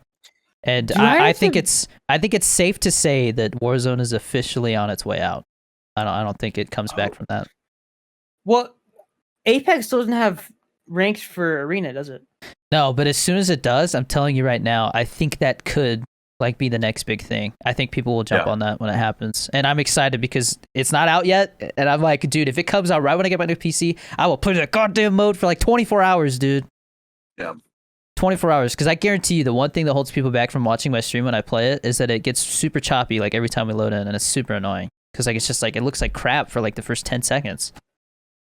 Yeah. And it's hard to watch. Like I look over, I'm like, dude, like it literally like it stutters when I'm like moving. I'm like, I can't play this. Like I can't stream this. Like knowing that people are watching it and it's that choppy. Yeah. So I am a little confused. So you're sure that it's your graphics card or like your PC and not like a setting with OBS? It's not simple. So the thing is that it is a CPU intensive game, and because I have a 1080 Ti and I don't have a graphics card that has a dedicated streaming encoder, I'm using my CPU to encode my stream and broadcast it. Since it's a CPU intensive game, like very CPU intensive, it has an impact on my stream quality because I'm using the CPU at 100% for both. Oh. So if I get a graphics card like the 3080, which I am, and it has a dedicated streaming encoder, so I can use that streaming encoder to stream my stream, now the CPU can use 100% of its potential for the game. Nice. Perfect. So it's a game changer. Get it. Yep. And like I said, hopefully within the next 2 weeks. And I'm doing a 24-hour stream. Like as soon as I get from acting class, I'm posting my TikToks doing a 24-hour stream. Because I've been itching to do one. I ordered it 2.5 weeks ago, and they said it was going to be about 2.5 to 3 weeks ago, and they said it was going to be about 30 to 35 business days. And so in the next 2 weeks, we're right around that point. And like I said, they basically said it's going to be like, they have like stages. They have like processed, payment processed, order queued, and then they have like being built, quality assurance, and then fifth is like packaged and shipping, and then 6 is shipped. And right now it's still in stage 1, which is payment process. But they said it'll literally go from like stage 1 to stage 6 in like a 3-day period. So I'm just waiting for it to. And I got overnight shipping. I paid like the $40 to have it shipped overnight or something. That's worth it. So That's it's I think it was $80 or something. But I was like, yeah, dude, it's worth it to get it now, because as soon as I get that, I can render the podcast in like half the time almost, because like the 5900X it's better at rendering specifically. That reminds me, you have a 3700X, don't you? 39. What? I have a 3900X. Oh, that's going in my PC for sure. Yeah. Yeah. Holy crap, dude. That's insane. Yeah. Dude, you know what was sad? We went to the Best Buy in Phoenix, and yeah, dude, like massive store. There was basically nothing in terms of like computer parts that was worth getting. Yeah, like, no, I went to Best Buy today, and CPUs, there was no graphics cards at the Best Buy I went to yesterday. Yeah. They had tons of Ryzen 7s. Dude, I'm just confused, because wouldn't it make more sense to put the graphics cards in store as opposed to online? No. Why do you say that? Because you're cutting out the middleman. It's cheaper because like Best Buy has to take a profit if they're going to sell it in store. Like they take a bigger cut. Because it costs money to get it from the warehouse to the store and on the shelf, whereas if you just straight ship it to the consumer, it just goes from the warehouse to the person's hands. So what you're saying is Best Buy is greedy. No, so what I'm saying is that because of the supply shortage and because of the high demand, the supply shortage, they're going to take advantage of making more money by just shipping it straight to the consumer, because they can make even more. Okay, but so it's not Best Buy, it's Nvidia. No, because Best Buy is the one that's actually selling the. But Best Buy can't get their hand on enough supply, is what I'm saying. Like they can't get their hands on it because they're not giving it to them. I don't know. To me, like sorry. Okay, here's the thing. All right, if you're trying to get the cards to people who actually need them, not people who are mining, not people who are gonna scalp the cards. I mean, people who are gonna use them for gaming and like professional workloads like video editing or stuff like that, right? Yeah. Sure. You would sell it in store because it's much easier to keep track of who's buying the cards. So if somebody walks up to customer service holding two 3060s and a 3080, you're able to tell them, no, pick one and that's it, right? Whereas if somebody's online, they got, 3 computers, all with like 9 VPNs and 8 Chrome tabs and stuff like that, just going full Matrix mode, buying a bunch of cards, setting them to different addresses so that they can't be like tracked down and stuff like that. And it's stupid, because what that does is it prevents people like me from getting a card. Like I just want a 3080 and that's it, but I can't get one because people are freaking selfish. Well, I want an aftermarket 3080 Ti. Like I want something that's been modified by like Asus or something like that. So like one of the partner cards. I mean, because like I don't know if I haven't looked into cards enough, but if they made an SC, what is it, SC2 is what I have, where it has like more thermal sensors so it can control the temps better, and it's it's overclocked a little bit factory. I would totally get that version of the 3080 Ti. You would probably want to get that big chunky one that takes up like 3 slots or 4 slots, or I think it's 3 slots, 3.5 maybe. Because if you're worried about cooling, it's pure like mass pretty much. You just need as much metal as possible. Well, we'll have to see how much room's in this PC that I get. But like I said, it comes with a 3080, which is already pretty beefy. So like all the 30 series cards are beefy as hell. So what is the wattage on that? The 3080. I don't Any idea? know. I don't. Because for the 1080 Ti is like, I want to say it's like 150 to like 200 or something like that. But it's at 320. Jesus Christ. Yeah, I think it when I put in the parts that I had and the 3080, it recommended getting a new power supply as well. Dang. How do you guys feel about the power supplies that have like little RGB fans in them? I have never paid attention to them. To me, a power supply is like not for looks. You don't see it. Yeah. Mm. I can't tell if my power supply has an RGB in it, but like it's got like RGB on at all times pretty much, and I'm like okay with it. Like it's cool, but I don't know. What do you got in your I can do PC? without it. 3070? 3080. 80. You got a 3080? God damn, bro. Yeah.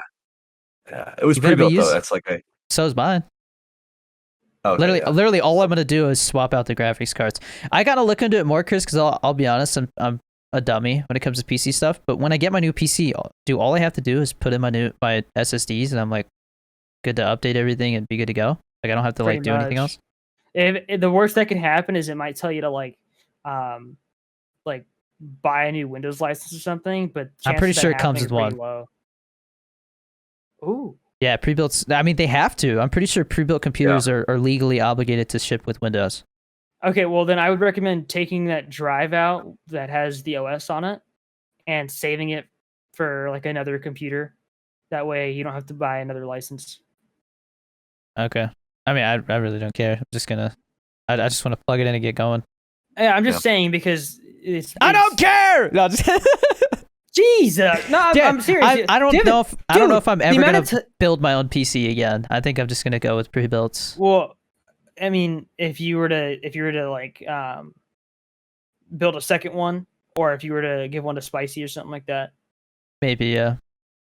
I mean, honestly, obviously, like, I'd probably just give her the old build it. pre-built. You know. Yeah. The old pre-built. What do you mean? Dude, I mean, she's been playing everything that she does, Minecraft, Raft, all that stuff. She's been playing it on my laptop that has like a 1070 in it. Oh, yeah, that's true. Dude, I remember when you first got that thing and you were playing that one game with like it was like My Friend Something, right? With the banana. My friend Pedro, yeah. Yeah, dude. That's a fun Genie, game. dude. So okay, when Danny first got onto PC. Dude, he was like a kid in a candy store. I was buying everything. Dude, that's my most vivid memory from that. We were playing Killing Floor 2, right? Mhm. And it's like midnight. It's like we're sitting there just mowing down zombies, and he goes, "Dude, I love PC gaming." Dude, I was like, "This is so much better." Like just we were in the Discord server, and we were just blaring like synthwave with rhythm, like and he's just killing zombies. Killing it was zombies, so cool, dude. Yeah, we gotta Those do are that days, sometime. bro. We should definitely do some offline Killing Floor. Yeah. Let me see if I have that. I might Killing Floor actually. 2, dude. If you don't have it, I think it's like $10. Yeah. It's a really That cheap game's game. hard, dude. Yeah, it gets I have hard. Killing but- Floor 1. yeah, but not Killing 2. Floor 2 is way better. Okay. They have a VR Killing one and it's Floor, super weird. Dad tried to play it. He's like, I What? don't get this goddamn game. He's like, I don't understand. I was like, I don't either. Like it's like a weird story mode thing. But yeah, no, I'm definitely down. Like that Killing Floor 2 is definitely one of those like shut your brain off, just kill zombies type of thing. Like to me, Killing Floor 2 it's like Nazi zombies without all the Easter egg stuff. Like it's just it's purely for fun. Like you're not trying. There's no objective except to survive. They added Mule Kick. Yeah, I heard. Yeah, but actually, I don't know if it's in the game yet, but I heard they're adding it, dude. The thing is, there's upgrades for it. So, is it possible that there's an upgrade that gives you a fourth weapon? probably. That I would could totally be see that. crazy. Dude, but what I was gonna say is that, dude, I feel really like I'm sad right now because I love Call of Duty. Call of Duty, I people shit on it all the time, but to be honest, I mean, it's what got me into first-person shooters. Like, if it wasn't, I mean, Medal of Honor did, but Call of Duty is really like Call of Duty 4 Modern Warfare. I have never been so addicted to a game. I think I got to like 7th prestige. That's the highest prestige I've ever gotten to in a Call of Duty. On Call of Duty 4. I got some master prestige in zombies on Black Ops 3, and I regret it. Yeah, That's all I played for a year. I've seen people like Call of Duty content creators right now are like struggling to figure out what to make content on. Like I know some people are like, I guess I'm just gonna switch to making Rebirth content. And it's like, but do people really care about that? Because Rebirth is you respawn, so it's like your guns, like they matter. Don't get me wrong, but like people just don't have the same enthusiasms that they do for Verdansk content, you know? Because Verdansk is one and done, you know.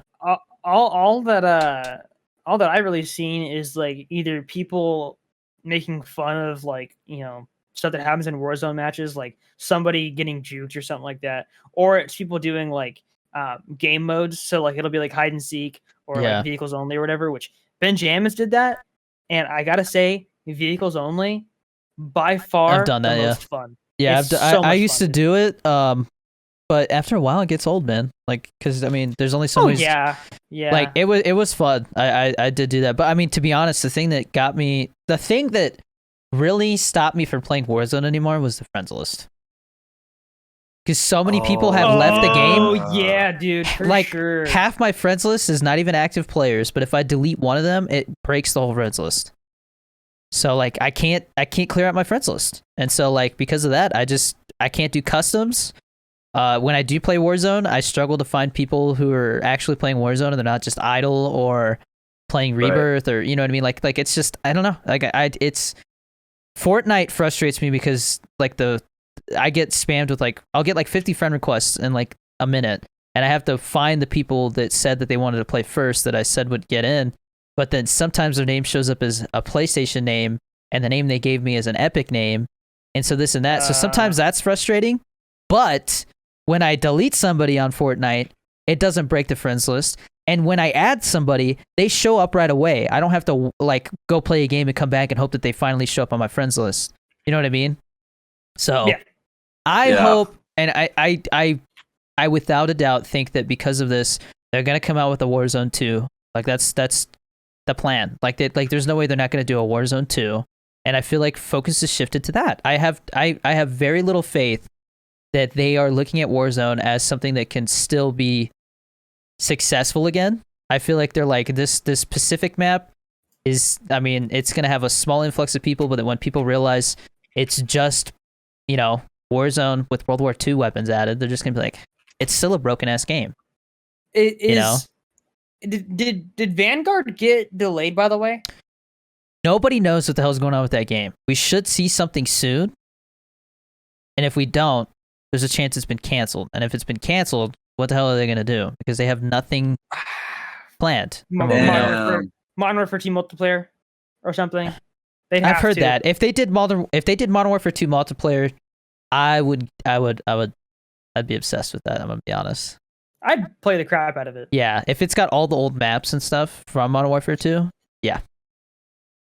Hard hat and as long as they don't start putting in a bunch of crap like they did in Modern Warfare. Yeah, in Modern Warfare Remastered. Well, not only that, but just Modern Warfare 2019. Like when they added Crash, they added like little parts of the map that you could like get around now, and I was like, dude, that totally ruins the 3 lanes that you're supposed to have. Like, cause that's good Call of Duty maps. Like, shoot the ship. The most popular map in some people say that saved multiplayer in Modern Warfare. Shoot the ship. And like some people literally have like 90% of their hours on the shoot the ship playlist. Shoot the ship is just shipment, right? No. Yeah. Oh no, sorry, not shoot the ship. It's Shoot House. That map. Okay. Oh, my bad. That's the one where there's like that giant lot, right? And then it's like the I know what you're talking about. Classic 3-lane map. Yeah. If they have to look at that and be like, okay, so we need to stop experimenting with different ways to like build a map and just build 3-lane maps. Like just make 3-lane maps. If you make a game with a bunch of 3-lane maps, it's gonna be the best Call of Duty multiplayer we've had in like a decade. Isn't that like Treyarch that mostly does like the experimental crap, where like, oh, we've added all this verticality and all this crap. And it's like, dude, I just want to shoot somebody. Treyarch has always been like, oh, we want you to be able to jump in a pool and shoot underwater and then jump out and like hop on a zip line and then do this and then close a door and it's like, dude, nobody cares about that stuff. They just want to shoot people. Like this is not like a strategy game where you have to like they act like you're gonna stack up on each other like Rainbow Six and like breach a door. Like nobody does that in Call of Duty. Yeah, I don't know, dude. I mean, Wild. like I love Treyarch. Like they're the reason that zombies exists in that franchise. But my God, dude, Okay. they have serious issues these days. Like no joke. This is how they save Call of Duty. Okay. I'm gonna say it right now. This is how they save it. They have this year's a fluke. Okay. Let's just say Vanguard is poo poo. They already got to start preparing for the future. What they do is they make a badass Modern Warfare 2 sequel to the 2019 one. Right. They do the multiplayer right with 3-lane maps. They launch a new Warzone with anti-cheat. Okay. And, obviously learn from all the mistakes they made with the first Warzone. And then Treyarch the following year comes out with a straight up, just a full-on zombies game. The campaign has to do with zombies. The multiplayer would be like they could do a multiplayer where like people turn into zombies, but then the main part of the game, the main focus is just zombie maps. If they did that, I'm telling you right now, Call of Duty people would be like, why didn't they do this years ago? But like that would be 2 back-to-back years. Just it needs to what be people want. an entirely new story. I hate this freaking garbage with the multiverse crap. I'm sorry. It's so stupid that they ever did this. Black Ops 3, actually technically it was Black Ops 2 that did this, right?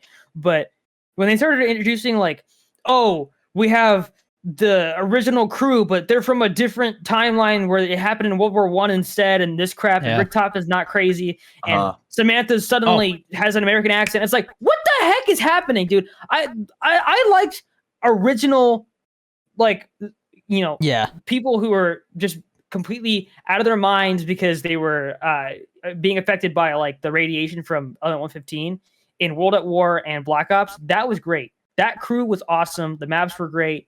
It was a lot more. I still think World at War was there was such a good charm to it, dude. Like it's exactly what it was. It was so simple too. You know why? You know why? There was mystery to it. It was just, oh hey, the zombies are Nazi experiments. Ooh, like everyone was like, oh, that's freaking crazy. How did this happen? Do you These remember little Easter eggs? Like just the little Easter eggs. It wasn't nothing crazy. I remember always being told when you hit round 100, there's zombie Hitler and he has Panzer Shreks. And I was like, that's freaking sick. And nobody could get to round 100 legit because everyone sucked at the game. And then when somebody finally did and it wasn't there, like, they were like, you cheated, that's why. Hitler. Yeah, it's fake. There was little stuff like Shino Numa, right? There was the radios. There was the radios that you could turn on so you could hear like the stuff. There was Peter was the guy who was at the outpost before he got there and he hung himself, right? Like and so he's hanging there. And if you I can't remember what it was, but if you shoot his body like or whatever, like so many times to do this, his body falls, and if you go near it, it kills you. Yeah. So like stuff like that was like, what the hell? And then all of a sudden, like boom, it kills you. You're like, what the fuck? Like, dude, like that type of stuff was exciting. Not like, okay, so we need you to shoot this thing from up here and then go down and like knife a teddy bear and then go over to the furnace and throw a grenade inside and do this. Grab and the Necronomicon and just start. Yeah, like what the heck, man? It's like, bro, dude, that's not why people got excited. It was just the little things. Zombies probably peaked when they blew up the Earth, because how are we supposed to go past that? Like, you're on the moon, you blow up the planet, the story's over, bro. Like, that's it. I did like Black Ops 2 and how like was it Transit brought you to that one part where it was like lava and stuff. Now, like, I think Black Ops 2 was where I checked out. After that, I was just not excited by zombies anymore. Yeah, I mean, Mob of the Dead was a cool map, but I think Black Ops, I still have no idea what role it played. I think Black Ops 1 was peak zombies. Like, as far as like the excitement. That's what I'm saying. Yeah. I mean, Shangri-La, bro. That map scared the crap out of me. My favorite map was still the one with George Romero. Call of the Dead? Yeah, that was a fantastic map. They remastered it in Black Ops 4, but didn't they take George Romero out? No George Romero. Why would you do that? That was like the coolest part of the map. It's because he died and there was probably licensing rights. You know, Probably. the people who were in charge of all this stuff probably wanted more money, and they were just like, we just can't. It's not worth it. That if they did a remaster of those maps instead of trying to reimagine them, it would be much better. The guns too, like it's just, I mean, Vietnam era guns. There's something about them, you know. Yeah, although I will say, World at War, the only thing that it has that no other like zombies game has, the freaking flamethrower. When you would pack a punch it was like nitro cooled. That was so cool, dude. Yeah. Like I didn't know that. Yeah, there was little things. Now it's just like, all right, you can pack a punch 1,000,000 times and do this and do that. Yeah. It's just too much to it. Like they need to just do like a straight up fresh reboot. And like I said, if they make a whole game out of it, like there's people who have never really gotten into zombies that would get into it if they did it right. And like I said, they need to like keep it simple, fresh slate, little Easter eggs, little plot line. Like it's not the main focus. The main focus is just who can get to the highest round. Here's the thing.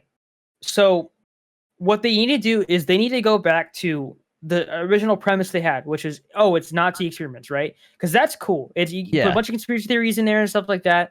That's what they did. And that was what was cool about it. There's a lot of mystery around it, right? The characters, they don't need to have giant backstories or anything like that. You make it fresh but familiar, right? Yeah. Because with Cold War, it's fresh and it's still familiar, but it's like it's too familiar. You're bringing in old characters, you're bringing in enemies from maps from like Black Ops 3 and stuff like that, and then you're adding in like these weird like what the heck? There was like some purple like ghost thing that shoots lightning at you and stuff like that. I don't know. That's not a zombie. That's just that's just something stupid. Like, why is that in the game? So I have two things I want to say real quick. One other thing I forgot to mention that has been on my mind this whole time is that I also think Call of Duty would benefit big time from going to a 2-year game cycle. So like Modern Warfare gets content for 2 years. Black Ops 15 gets content for 2 years. Like they need to have these games cook in the oven another like a year longer to iron out some of these stupid concepts that get like completely thrown out and then they have to completely redo it. You know what I mean? Like there's definitely put that thing like back in. It's not done yet. Yeah, like if if Black Ops Cold War had another year, we would have gotten a much better game, you know, for sure. Like there would have been like it wouldn't be bare bones. Honestly, I think probably one of the most disappointing things about that game was the campaign. It was not long enough. I thought it was it was they played it safe. It was interesting what they did. Like I see where they were going with it. There was some interesting stuff in there, like where you're like, you know, playing like a double agent type of person. Like they did that in an early Call of Duty game, so it was cool to like have that little throwback type of mission. Yeah, but they made it seem like Vietnam was going to be a huge part of it, and it was like what 2 missions or something like that. I was like, I wanted more of that. That was cool. I really like the idea that was it Adler or that somebody turns into Shepard. That's a really cool concept. But from Modern Warfare 2. You're saying one of the characters from Cold War turns into Shepard? I can't remember who, weird. But yeah, I don't think well, because they put Captain Price in Cold War. I don't like that though. I don't stupid. Either. Yeah, it's definitely I got to try to link them, but like, it's totally a gimmick. Yeah. He would have to be like what 50 in order for that to happen. Yeah, actually, no, at least 60 actually. So I was gonna also mention there is a Call of Duty Modern Warfare. I think it's specifically Modern Warfare movie in the works, and the guy who's directing it is the guy who made Sicario 2. So I'm excited to see what comes out of that, because Sicario 2, all the military stuff was good, but I think they could really they could legit take the concept of zombies, like the storyline, to a certain point. Okay, after a certain point it gets ridiculous. Sure. But they could totally make a movie out of that. Totally. Yeah, although and give more backstory. You know, show the stuff happen. Show the experiments. Totally show it go wrong. I'm surprised there's not a Minecraft movie. How did that not happen? I don't know, but I mean that's like they totally just get some big actors like Chris Pratt. So you know what I mean? Like they get some people to play the 4 people. You know? Yeah. Dude, Chris Pratt would be good as Dempsey. I don't know. I was just he was just the name I threw out. I mean, but I think he would actually be okay for that. I want to see like Keanu Reeves, Chris Pratt, or, like, Christoph Waltz as Rick Tofton, dude. yeah, that'd be dope. That would be perfect. Whoa, that's That'd be killer. so good, Yeah. dude. Yeah. I Yeah, think I don't know. Dave could do a killer But- role. Yeah. But yeah, I don't know. I'm definitely worried that Call of Duty is just gonna be pooped on for the next like year. You know, like bad. Well, if the next Battlefield sucks, then we'll be fine. I think Battlefield knows what the hell they're doing. I think they came to realization that like people don't want, like they want Battlefield 4 it saw a huge explosion of playership once 2042 like gameplay got shown, because people miss that modern combat feel, and this is just enough in the future to make it different, but it's still very modern. And so, and not only that, but Genie, I don't know if you want to talk about any of that stuff, the Battlefield stuff. Oh yeah, no, of course, I'm happy to. Are you allowed to? I think yeah. Oh I mean, yeah. I'm not, the only thing I'm not allowed to say is like what we will see at the thing. Which, by the way, did they reach out to you? No. Okay, I'm gonna send a follow-up email today. Okay. Well, to be fair though, I don't. How do they actually pick people? That's like, I don't know, but the thing is like if they're, so like I want to know more about this hazard zone mode, because I think it has the potential to like be the next big thing. Yeah, because they're basically taking the Tarkov concept and making it simpler and more appealing to the casual player. And so if they do that right, like that's a hit right there. That's something different, but like addicting enough. Because the concept of Tarkov, like there's so much to do. The way that the game works is very addicting. But like, I mean, I don't know. I know Chris saw, but like the last time I played Tarkov, we had a squad of 5. And like, I mean, it's just chaos, bro. Like you start hearing gunshots and somebody's like, no, that's me. And then like, so I don't shoot a guy that's in front of me, and it turns out to be a player. They shoot me and then shoot my teammate. And it's just like, there's so much confusion. I wonder if that game would benefit from not having friendly fire on, because I feel like it gets really confusing. Yeah, I think the whole point is that like it's that easy to like kill a teammate by accident, you know, like it's like walking through the fog and you shoot at whatever you see. And yeah, but there's a certain point where realism just gets annoying.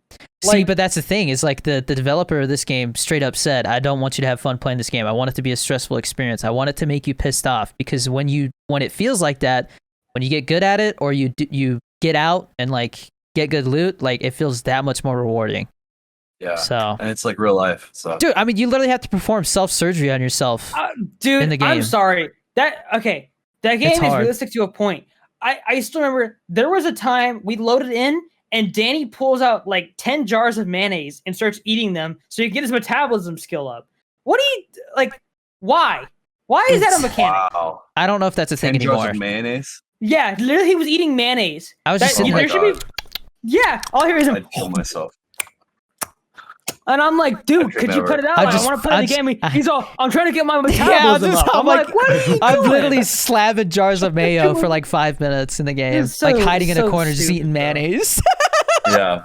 Yeah, I think we died too, didn't we? I think it wasn't even worth it.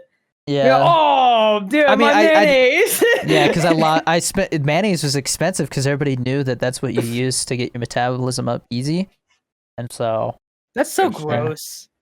The flea market is completely different too. You have to be level 20 to unlock it now. I'm like level 4, so I got a ways to go. But once you unlock the flea market, like then you can like sell all the shit that you find in raid and like use the money to like buy the shit that you want. Like because GPUs are probably the most like sought after thing right now in the game, because that's how you start a Bitcoin farm. Yeah. Anyways, do you guys want to go ahead and wrap things up?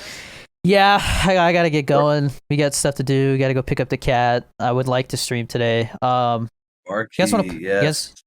You guys play some Valorant with me today? Right now? Not right now. I'll stream it. I'll probably stream it. Are you free the rest of the day, Genie? Yeah.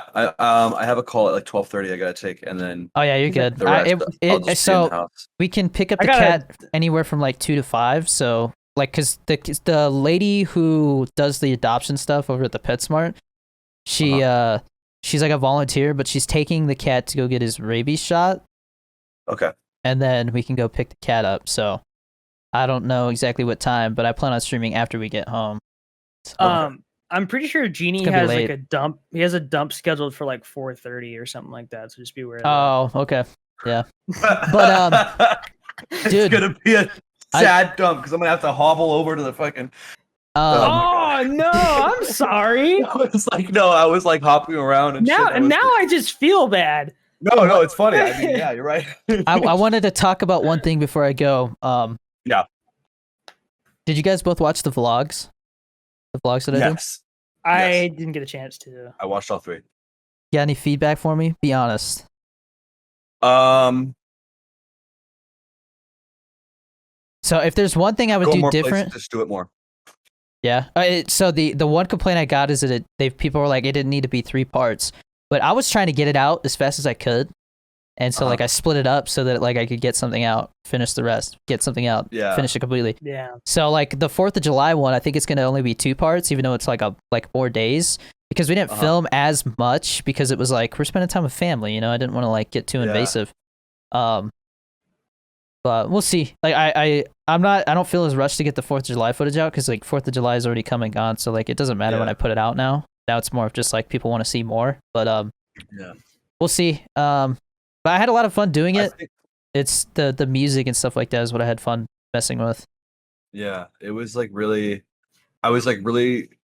What stood out to me was like, oh my god, he's like showing everything. Like he's showing like how they get in the car, setting up little man in the back of the car, all like the road stuff, like showing the drive here and there, like stuff that I personally like. I liked that it was 3 parts because it showed that like you truly wanted to show everything, and so it worked in that kind of regard. I think the one thing that stood out to me where I was like, wait, why did he do that? Was the title of it, but then I kind of realized, you know what, like my first vlog is kind of like the best title for it, and it did really well. So Yeah. I'm just curious how you're gonna do it. Like, are you gonna like call it like going to see my sister at the 4th of July, or like? Are you I don't know. gonna do, I think it's gonna like I'm gonna have to like clickbait it now. Like I'm gonna have to like put something like I can't Okay, yeah. believe he did this, you know, and it's like him, yeah, like yeah. you know, or Yeah, something yeah. like. Yeah. I don't know. We'll see. You could also use your own name as like part of the clickbait, like Danny Dorito goes to the water park or something like that. Yeah. I've kind of steered away. Like I've been on the edge of like using like the term Dorito family or Dorito fam or something. Because I don't want to bring the whole idea that it's like, all right, this is a family vlog channel now, you know? Like I'm trying to like keep it. Yeah, gotcha. No, it was Because really good though. somebody I really commented liked it. like the vlogs are gonna replace Creators Unite, and I was like, no, they're not.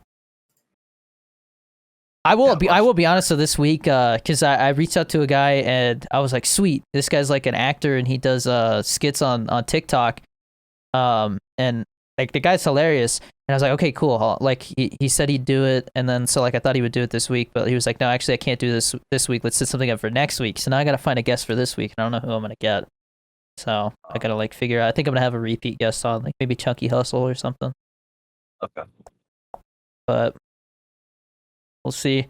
I mean, it would also be cool at some point to do Creators Night with you guys and just like kind of be like, this is us talking about content creation. But if you want to go here, it's just literally shoot the shit about anything. Go check out Cool Ranch Corner. You know, kind of like. Yeah. So I'd be down for that. That sounds really fun.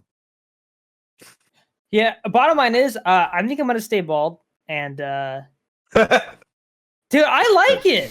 I like it. I genuinely like it. I think it fits. yeah, it doesn't. It looks I'll be good. honest. Like it looks better on you than it did with me. Like to me, I don't know. Like, dude, I'm in this stage right now. Like, somebody, they described me as a Marine Corps image, and I was like, well, it's my hair. And then like the teacher was like, no, it's just kind of like the way you carry yourself too. Like, there's definitely confidence there. Like, we can all see it. And I was like, okay, cool. You know, and like somebody described me as that. Somebody put confident tiger is my thing. It's like, what the fuck? Like, cause he was like, use animals, do this. But somebody said, experienced deep thinker, and I was like, well, that kind of makes sense. I do a lot of like just talking about like deep random stuff. So, but like it was cool to see what people kind of like inferred about me, about the way I went up there and talked. No, next time someone says that you're an experienced thinker, you should show them the clip of us talking about whether you should wipe front to back or back to front. Oh my god, yeah. Yeah, no, it's really cool though. I'm excited to see because like right now I'm at the point where it's like I don't know if I should start trying to like audition for stuff yet, or if I should kind of like get a feel for the class for like a month or two first, you know? I Like would to wait. kinda- I would yeah. wait. Because I already like the thing that they taught us, which was like we started talking, we didn't get into it fully, but it's called the relationship event. And so as an actor, what you do is you look at the two characters in the scene or the characters in the scene, and you see through this dialogue or through this discovery, how is the relationship between the characters changed? And so it's like, okay, I come in, you know, I talk to this girl, and then I realize that I love her. And so like you see my emotion and like my facial expressions, like realizing I love her. Does that mean that like I'm happy because I know now like this is love? Or am I like, shit, I love this chick, but this isn't gonna work? You know, like there's different ways that can be interpreted to different scenarios. But I mean, it just makes sense because like anybody can go in and just read lines. But Yeah. somebody who understands what is changing internally with the characters relationship wise and like how this changes things for the rest of the story, Yeah. they can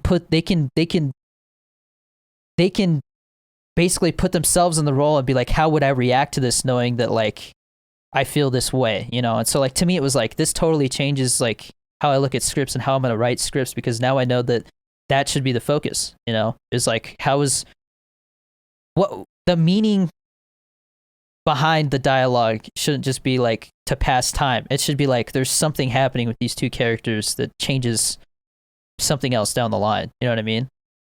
Yeah. So I know you guys are talking about like, you know, like it's very acting deep. and stuff like that. But so on the topic of Creators Unite, dude, how did you get Brad Easy on?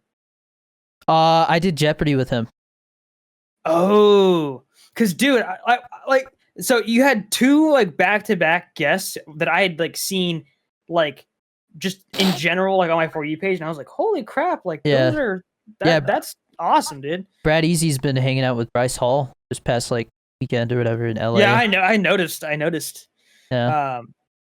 Yeah, but dude, that's awesome, man. That's awesome. Got two really good guests. Yeah, and I That's mean cool. the other thing is like as I thought about reaching out to Harris Heller's editor. I think I might be able to get him on. That'd be really cool to like learn about editing and stuff. The English guy, right? Yeah, I think his name is Sam. Sam something. Sam, yeah. See, the next Because thing I've you gotta interacted with do- him before. Like I rated him one time, and he like talked to me and was like, "Oh, this and that." So You Oh, gotta yeah. get Arcade Craniacs on. I think that's gonna come down the line. That guy's blowing up. Like I mean, he's already hit like 5 million on TikTok already. So Dude, But but sometime the down thing the is, like, he's like he's like smart. a legit he's a legit dude. Like Yeah, they know what they're he's not doing, like and yeah, exactly. the jokes are getting more clever. 100%. I'm sure. Like there's little I things still that like love that. He's gonna say the sour like funky thing. And he's like, no, I don't want to kill it. Like, Yeah. I don't want to kill the meme. yeah. No, it's funny. They're very self-aware. Yeah, I told you it was freaking satire from the I very just- beginning. But I discovered them at a time where they were kind of trying to figure out where to go with stuff. And so for me, I was like, I don't Okay. see that genius, like self-aware part of it. It was more of like, where do we go with this? And like, do we That's the embrace the thing. cringe, you know? It's that the thing is, like, once you've seen people They- make fun of videos or people are doing it like for real, you can tell when they're doing it as a joke. Yeah. And I've been paying more attention to like how they film and stuff, and they are very good at hiding cuts. Mm. That is a very good observation, actually, Yeah. because that's a really important skill to learn. Yeah. Well, and it's funny because like I was like, dude, they always like shake the camera violently when they run. It's a cut. Yeah, that's You know what I mean? yeah. Dude, that reminds me. Genie, did you Yeah. watch Loki yet? I Of course. watched episode 4 with the ending where it was like Wait, hold on. No. Did you watch just episode 4 or up to episode 4? I watched 1 and 4. Oh my god, you Why did you- monster! What the Why hell? would you do that? Oh my god. Genie, I'm going to disappointed in- bed. yeah, This is stupid, man. I'm disappointed. What the heck, bro? Why would you do that? What is your problem, dude? You missed Why out on would so you much do character that? development, dude. Dude, I'm frustrated. I got a rundown of what happened between the 3 episodes. Oh, between because 2 and 3. because they have the recap. That doesn't count. With the female Loki, and someone explained it to me, Well, and I was like, "Oh, interesting." Now The we fifth got the episode- alligator Loki. episode 3. That's the one where like everything's falling apart, right? Like the planet gets destroyed, Yeah. right? Yes. They do that same sort of style. What's that one movie where like it's World War I and they're trying to go like get this dude or something like that, or like trying to, or something like that. Was it like 1917? 1917, I think. They're trying to Where it's deliver all a one- message. Where it's all one One shot. It's all one one take. Yeah. That's what it looks like, right? That's the same thing they did at the end of that 3rd episode. Yeah. And you like a big part of that is looking for when the cuts happen, because they'll always like put something really close to where the camera's at. So it Yeah. seems like it's focusing on that, and really like it's just a scene change. Yeah. And they're using Yeah. that as Can a way I- to hide it. It's can I- smart. Can I get your guys' take on something? Because I've been trying to figure out, like, Yeah. because my issue right now is with Creators Unite. I'm kind of running out of people, that I know I'm gonna jive with. You know what I mean? Like, I know there's people on TikTok that they've basically built their following with shot content, and like to me, it's like that, and that makes me feel like they're just somebody who likes like very like raunchy, like, oh my god, I can't believe he said that type of stuff, you know? And it's like, I don't know, Yeah. like. I don't have anything against it. I'm just saying, like, I can't read that person as to whether I'm gonna have a good conversation with them. Like, it's harder to read that because they're always playing a over the top, like, raunchy character, you know. So, like you feel like they're playing a character on the podcast? well, I'm just saying, like, I can't get a read on them as to like how serious they are about stuff. You know what I mean? If it makes sense. Okay. So what I was thinking is like I've been saying it for a while. I'm trying to find a crypto person to get on because I think that would be an interesting topic. I don't know how. I don't know if that means it's gonna get less viewership because any crypto related stuff I put it struggles to like get as many views as other stuff. But if I get a person who's basically like what I'd call like, you know, like a unprofessional expert on crypto, I think that would be interesting. It'd probably be a shorter one, probably like an hour and a half, you know, tops. Creators Unite, because usually it goes like 2 hours. Like the actor guy, he's like, yeah, I could do like an hour next week or something. So that one's going to be a shorter one. But at the same time, I don't know him, so he might be like, you know, I don't know this person. I don't know how the conversation is going to go. So just say an hour. But there is a guy on YouTube. He's got about 77,000 subscribers. He's an older, he's an Asian guy with glasses. I have learned so much from his videos when it comes to acting and like how it all works. Like he's the reason I was like, yeah, I need to take acting classes. I think I could get him on for like an hour, but he'd be I think he would be like the oldest person I've gotten on, but I feel like I don't know. Like I don't know if I should do that on Creators Unite or like change it and title it like a conversation with a working actor or like a conversation with an actor or something, you know, or if I should just do it as Creators Unite, because in a way he is like they say that people who are actors are technically content creators because they're creating content. Yeah. Do it as Creators Unite for sure. Yeah. Okay. I'm going to reach out to him then. I got to figure out how. Really dude, he was in Black Widow. Here's a suggestion. Oh, by the way, I haven't seen it. Please don't spoil it yet. I won't spoil it, but he was in Black Widow for like 2 lines. Like he's not like a major role actor, but like he's been in big stuff. Like all kinds of stuff, and like he's been on Netflix projects, so it'd be cool to talk to him about how like, you know, how Netflix is kind of like moving stuff to Albuquerque and how the scene is changing over here. Because the academy I'm going to, their whole like goal is jobs are every year more and more jobs are coming to the Netflix studios, and they will like the difference between getting a job could literally be like, well, this guy, we need somebody to say these 2 lines, and this guy lives here. And this guy lives on the other side of the country, so we have to pay to fly him out here. Like, that's the difference, you know what I mean? And so, like, if I live here, I have a better chance of getting a role because it costs less to hire me. Quick thing. So I gotta hop out like right now, but you guys can keep going. I gotta take a call like right now. All right. All right. We'll see you guys. Later, Genie. See ya. Quick question. Oh, man. This is an issue. All right, I guess we gotta end it. All right, guys. Well, I didn't think about Genie leaving and messing up the window captures, but Scuff. we'll see you next week. Peace. Deuces.